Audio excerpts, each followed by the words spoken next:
этой связи появление Коммунистической партии Китая представляет собой мощное событие планетарного масштаба.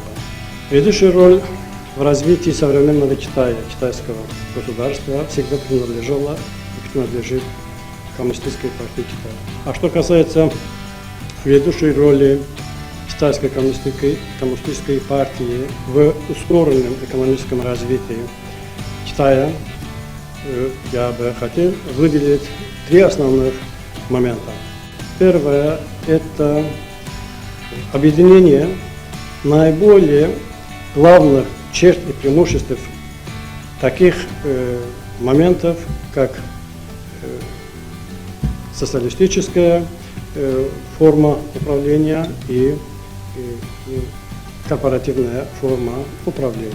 Второй важный момент, очень важный момент этих преобразований заключается в эффективном управлении. Благодаря разработке наиболее эффективных форм экономического управления Китаю и Коммунистической партии Китая удалось достичь высоких показателей в экономическом возрождении и подъему экономики Китая.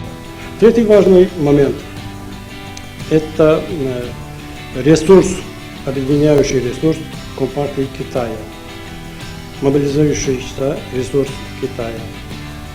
В настоящее время Китай является самой многочисленной и самой мощной политической организацией на планете, насчитывающей в своих рядах более 90 миллионов членов и, соответственно, очень передовых и ответственных членов данного общества.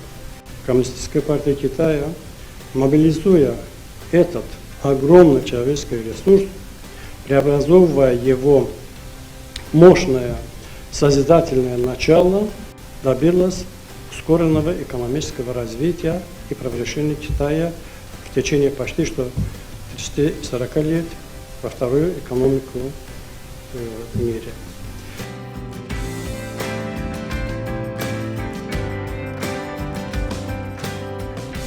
Успех Азербайджана и, соответственно, успеха Китая за последние годы непосредственно связано с статью Китая Си Цзиньпин. Во всем мире Си Цзиньпин признается как одного из самого известного и сильного политического деятеля современности.